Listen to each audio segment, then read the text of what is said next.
This slide contains a summary of turbulence model usage for the various RANS models that can be selected in Fluent. In the training class, we would typically point out the existence of this slide, note that it's good reference material, and proceed to the next slide. Because this is a web recording, I am going to read all of the material on the slide, but some of the viewers may want to make a screen capture of the model for later reference and proceed to the next slide themselves as well. The Spallard-Almaris model is economical for large meshes, but it performs poorly for three-dimensional flows, free shear flows, and flows with strong separation. The model is suitable for mildly complex quasi-two-dimensional external and internal flows and boundary layer flows under pressure gradients.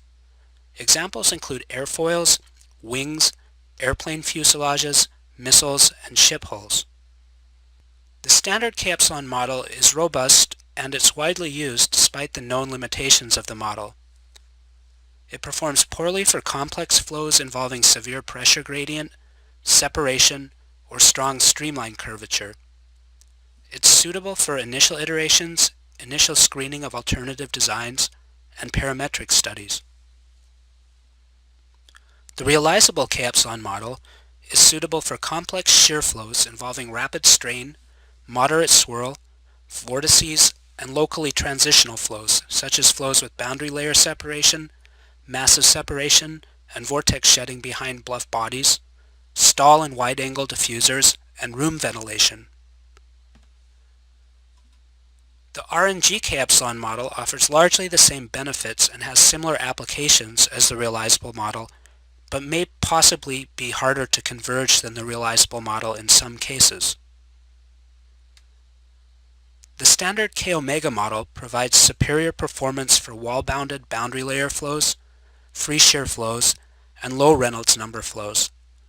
It's suitable for complex boundary layer flows under adverse pressure gradient and separation that occur in external aerodynamics and turbomachinery applications. The separation that it predicts can be excessive and too early.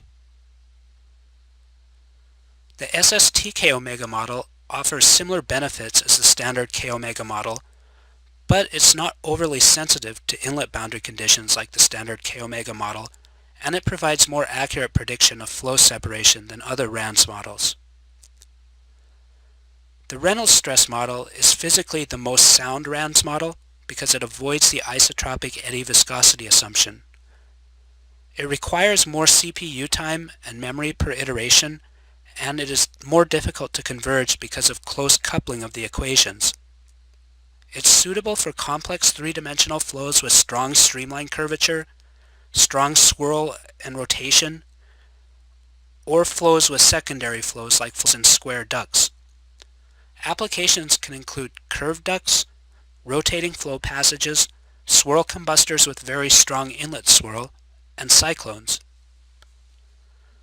Of the array of choices that are presented to you in the Fluent Viscous Models panel, the recommended choices for standard cases are the ones that we see in blue here, which are the SST K-omega model for flows which involve prediction of boundary layer effects, and the realizable K-epsilon model for other kinds of flows.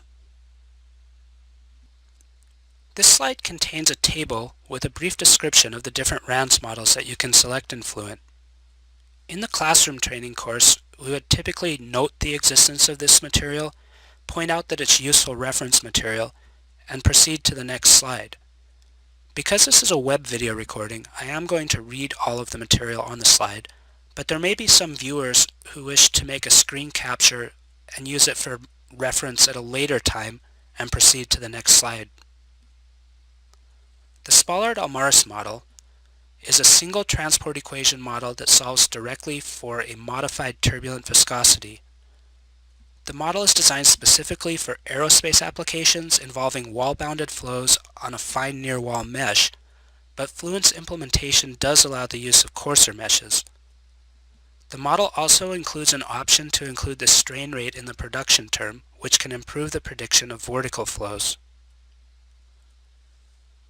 The standard K-epsilon model is the baseline two-transport equation model solving for K and epsilon, and it's the default K-epsilon model. The coefficients are empirically derived and they are valid for fully turbulent flows only. The model includes options to account for viscous heating, buoyancy, and compressibility, and these options are shared with the other K-epsilon models in Fluent as well.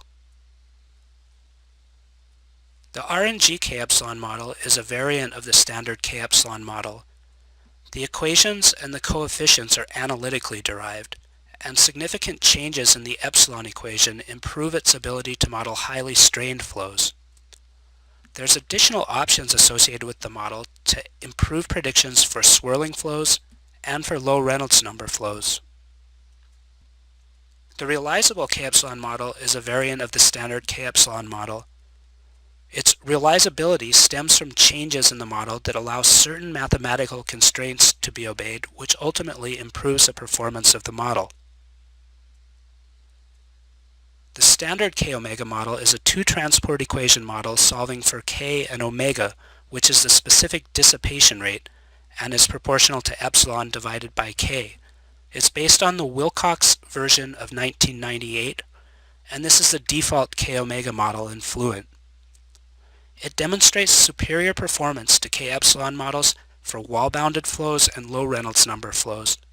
It includes options to account for low Reynolds number effects, free shear effects, and also compressibility effects. The SST K-omega model is a variant of the standard K-omega model. It combines the original Wilcox model for use near walls and the standard K-epsilon model away from the walls by using blending functions. It also limits the turbulent viscosity to guarantee that the turbulent shear stresses have the correct proportionality to turbulent kinetic energy. The Reynolds stress model is where the Reynolds stresses are solved directly using transport equations, which avoids the isotropic viscosity assumption of other models. It's used for highly swirling flows mainly. There's a quadratic pressure strain option with the model that can improve performance compared with the linear pressure strain model for many basic shear flows. In this lecture, we have described the turbulence models and near-wall treatments that are available in Fluent and tried to show that modeling turbulent flows requires engineering judgment. To summarize the lecture material, successful turbulence modeling requires engineering judgment of the flow physics, of available computer resources, of project requirements such as the accuracy that's necessary and the turnaround time that's available, and also to choose the near-wall treatment. The modeling procedure for turbulent flows is generally the same in all cases. The first step is to calculate the Reynolds number and determine whether the flow is in fact turbulent. If the Reynolds number indicates that the flow is in the transitional range, then you should consider the use of one of the turbulence transition models that Fluent offers. You have to estimate the value of y plus at the wall adjacent cell before the mesh is generated, and we showed an example of how you can do this calculation during the pre-processing stage. In general, you would prepare your mesh to use wall functions. However, if you're planning to simulate a flow that involves complex near-wall physics, such as flow separation or heat transfer, in that case you would want to prepare the mesh with y plus around 1 and intend to resolve the viscous sublayer. In many cases, the realizable K-epsilon model is a good starting choice for which model to use, and from there you can change to one of the other models as needed. The tables on the previous slides can be used as a guide for this choice. The Reynolds stress model is a good choice for highly swirling, three-dimensional, and rotating flows. And finally, remember that there is no single superior turbulence model to be used for all possible turbulent flows.